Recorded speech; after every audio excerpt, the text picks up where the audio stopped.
नेता पवन सिंह ने काराकाट से चुनाव लड़ने का ऐलान कर दिया है। काराकाट से एनडीए के उम्मीदवार उपेंद्र कुशवाहा ने पवन सिंह के सवाल को टाल दिया, जबकि एलजेपीआर के चिराग पासवान का यह कहना है कि पवन सिंह की वजह से उपेंद्र कुशवाहा का नुकसान होगा या नहीं, अभी इस बारे में कुछ नहीं कहा जा सकता है।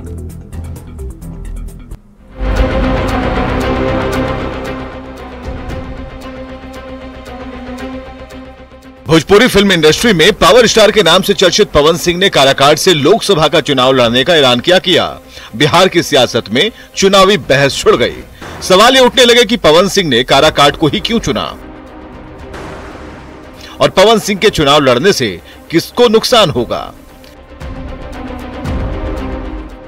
वैसे तो इस सवाल का जवाब 4 जून को पता चलेगा, लेकिन जब पवन सिंह के चुनाव लड़ने पर काराकाट के एनडीए उम्मीदवार उपेंद्र कुशवाहा से सवाल हुआ तो सवाल को टाल गए। हम विद्यार्थी हैं साइंस के और कॉमर्स का सवाल पूछेगा तो हम कहां जवाब दे पाएंगे। हम साइंस के विद्यार्थी हैं, साइंस का सवाल पूछे जवाब देंगे।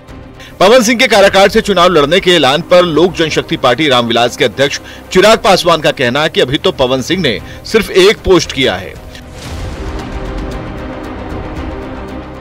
उपेंद्र कुशवाहा को पवन सिंह से नुकसान होगा या नहीं, ये अभी स्पष्ट तौर पर नहीं कहा जा सकता। भाई मुझे नहीं पता, अभी उन्होंने सिर्फ एक्स पे एक पोस्ट डाला है।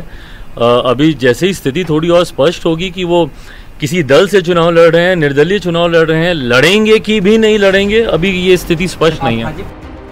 आपको बताएं कि काराकाट सीट एनडीए में उपेंद्र कुशवाहा की आरएलएम और इंडिया अलायंस में सीपीआईएमएल के पास है। यहां मुख्य मुकाबला आरएलएम के उपेंद्र कुशवाहा और सीपीआईएमएल के राजाराम सिंह के बीच है, लेकिन पवन सिंह के चुनाव लड़ने के ऐलान के बाद काराकाट की लड़ाई दिलचस्प हो जाने की उम्मीद है।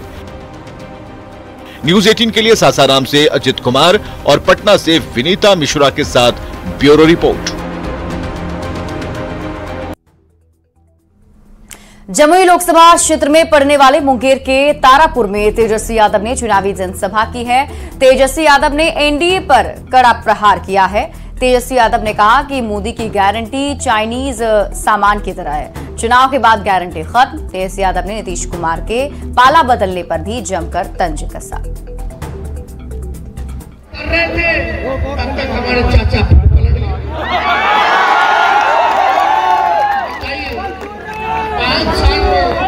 एक बार मुख्यमंत्री हो लेता है, सरकार बनती तो 5 साल न चलता है। ये बताइए 3 साल 3.5 साल हो रहा है बिहार सरकार को, 3 बार हो चले, कभी अब मोदी जी को जाके बोल रहे हैं, मोदी जी अब हम जहाँ हैं वही रहेंगे। मोदी जी बोलते हैं कि गारंटी मोदी जी का मजबूत गारंटी है। अरे मोदी जी इतना गारंटी आपका मजबूत होगा, मेरे चाचा का गारंटी ले लो। मोदी जी का जो गारंटी है ना, चाइनीज माल जैसा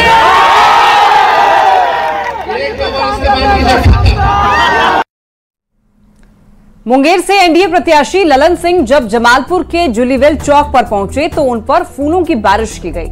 ललन सिंह का कार्यकर्ताओं ने जोरदार स्वागत किया और इस दौरान ललन सिंह ने कहा है कि उन्होंने मुंगेर के लिए काफी कुछ किया है और आगे भी करते रहेंगे। तो ये मुंगेर का विकास हुआ और ये विकास किसने किया? हम तो नियुक्त ना था, हम तो आपके सांसद हैं, हम तो आपके बीच आते हैं, आप विभाग सुनते हैं और आप विभाग सुनकर नीतीश कुमार जी तक पहुंचा देते हैं और नीतीश कुमार जी उसको स्वीकृत करते हैं। यही है राज, तो इसलिए आपको तय करना चाहिए। पूर्वी चंपारण में बीजेपी के पार्टी ऑफिस में समाज सुधारक ज्योतिबा फूले की जयंती मनाई गई और इस मौके पर पूर्वी चंपारण से एनडीए प्रत्याशी राधा मोहन सिंह सहित कई नेता मौजूद रहे। सभी ने ज्योतिबा फूले की फोटो पर माल्यार्पण कर उन्हें याद किया। देश के पिछड़ों के लिए काम किया, समाज को जगाने का काम किया, उनके जितने सपने थे आज मोदी सरकार नरेंद्र भाई मोदी प्रधानमंत्री के नेतृत्व में पूरा कर रहा है। शेखपुरा में महिलाएं जमुई संसदीय क्षेत्र से एनडीए उम्मीदवार और एलजेपीआर के राष्ट्रीय अध्यक्ष चिराग पासवान के बहनोई अरुण भारती को अपना भी जीजा मान रही हैं। अरुण भारती की चुनावी सभा में महिलाएं गीत गाकर उनका स्वागत कर रही हैं। महिलाओं के बीच जीजा जी की खूब चर्चा हो रही है। अरुण भारती को कोई दामाद तो कोई जीजा कहकर संबोधित कर रहा है। डीहा गांव की तस्वीरें सामने आई है, जहां पर स्वागत गीत गा रही महिलाओं में काफी उत्साह देखा जा रहा है।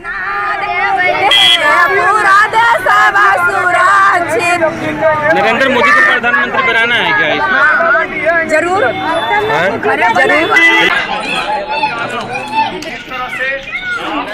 जीजा जी हैं। तो आप लोग को भी मेरा भी जीजा जी है। अच्छा, तो रिपोर्ट दे देना है ना। मंदिर घुरा दो। अपना संगठन चुने हैं भैया। क्या नाम है आपका? आपका नाम? भागलपुर में दूसरे चरण में 26 अप्रैल को मतदान होना है। कांग्रेस प्रत्याशी अजीत शर्मा और जेडीयू प्रत्याशी अजय मंडल लगातार इलाके का दौरा करके वोट करने की अपील कर रहे हैं। भागलपुर में जेडीयू के राजनीतिक सलाहकार अरविंद कुमार अकेला जेडीयू में रहते हुए कांग्रेस प्रत्याशी अजीत शर्मा का समर्थन कर रहे हैं। अरविंद अकेला ने कहा है कि उम्मीदवार को लेकर उन्होंने आलाकमान को बताया था, लेकिन कोई असर नहीं हुआ, इसलिए वो अजीत शर्मा का समर्थन कर रहे हैं। तो कांग्रेस प्रत्याशी अजीत शर्मा ने भारी मतों से जीत का दावा किया है। सिर्फ कैंडिडेट के वजह से हम हम अजीत शर्मा को वोट देने जा रहे हैं। उनको हम समर्थन देने जा रहे हैं। जदयू में रहते हुए हम अजीत शर्मा को देंगे, इसलिए कि वह मूर्ख कैंडिडेट। मैंने सलाह भी दिया था कि इस कैंडिडेट को बदलिए आप, नहीं तो चुनाव आप हार जाइएगा। 5 साल के दरमियान में मेरे जैसे कार्यकर्ता को भी तवज्जो नहीं दिया, भेंट नहीं किया। नॉमिनेशन में भी हमसे मुलाकात नहीं किया, न भेंट किया, न फोन किया। इसलिए हम लोग जदयू में रह के ये घुटन महसूस कर रहे हैं। क्या 5 साल में जो सांसद रहे हैं, पार्टी का मतलब नहीं है। जनता वोट क्यों देती है? विकास के लिए, उनके काम के लिए। क्या आवाज बने हैं संसद में? जो आदरणीय अजय मंडल जी सांसद है, 10 क्वेश्चन उनका है सांसद में रिकॉर्डेड है। और हमारा विधानसभा में इस सत्र में लिया 200 क्वेश्चन से ऊपर सवाल है। अगर मुझे आप जीत दिलाते हैं, उनकी ताकत पे आवाज बनेंगे लोकसभा में और सारा विकास का काम करेंगे। और बारिश को लेकर के अलर्ट जारी किया गया है। बिहार में मौसम विभाग ने अलर्ट जारी किया है। कल से तापमान बढ़ने का अलर्ट है। 30 से 40 आपको बता दें कि 30 से 40 किलोमीटर की रफ्तार से हवा चलेगी। और औरंगाबाद, रोहतास में बारिश का अलर्ट है। जमुई और बांका और भागलपुर में भी बारिश का अलर्ट जारी किया गया है। इधर नवादा, कैमूर और गया में भी गया और मुंगेर में भी अलर्ट जारी किया गया है। साथ ही साथ आपको बता दें कि लखीसराय में भी बारिश को लेकर के मौसम विभाग ने अलर्ट जारी किया है।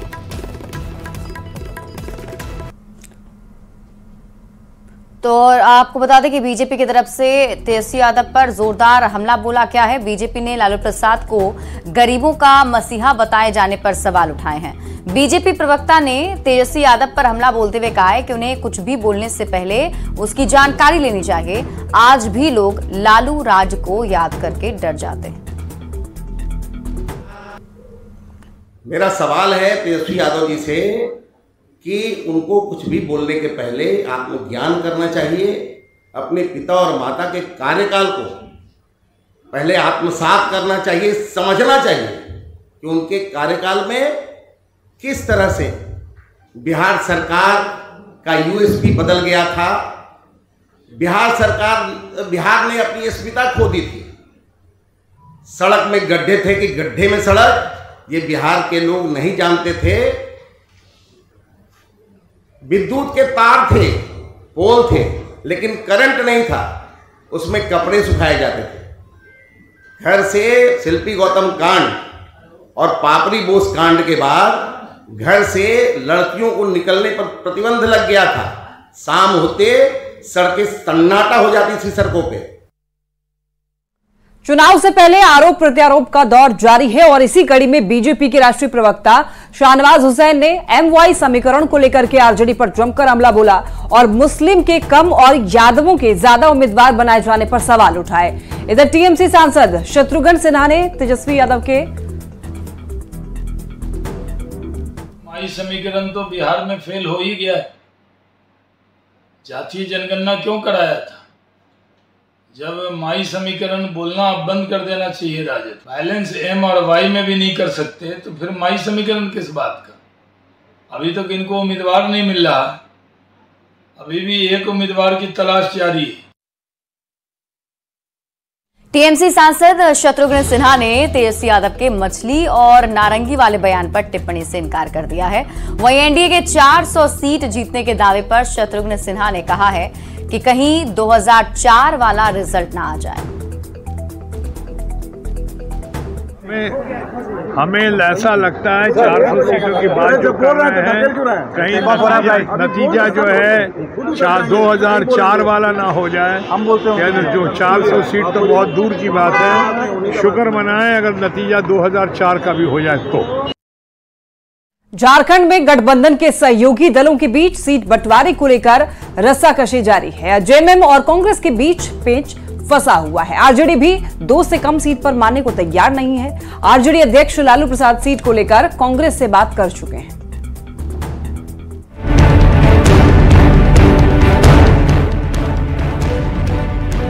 झारखंड में इंडिया गठबंधन का सीट शेयरिंग का फॉर्मूला सुलझने के बजाय दिन प्रतिदिन उलझता ही जा रहा है।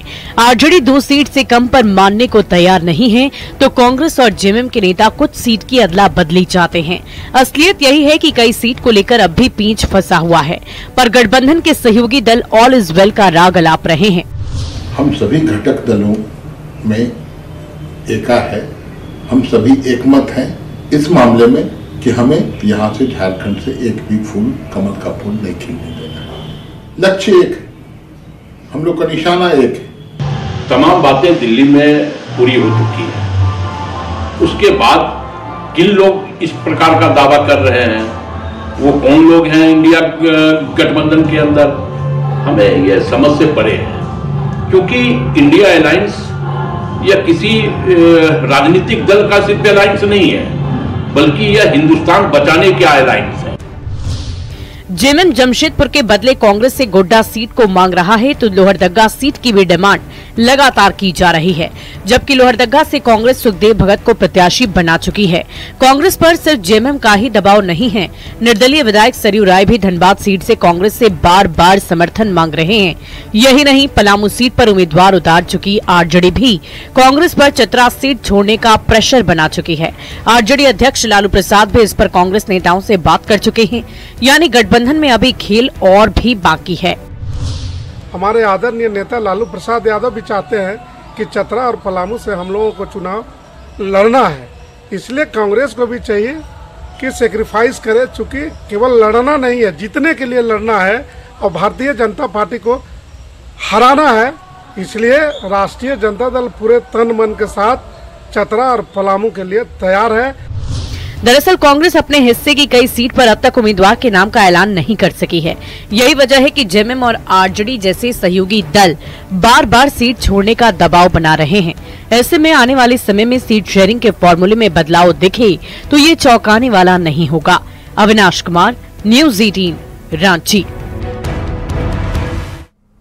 नवादा में लोक गायिका मैथिली ठाकुर नवादा में स्वीप कार्यक्रम के तहत मतदाताओं को जागरूक करने के लिए पहुंची और ज्यादा से ज्यादा संख्या में पहुंचकर मतदाताओं से वोट करने की उन्होंने अपील की।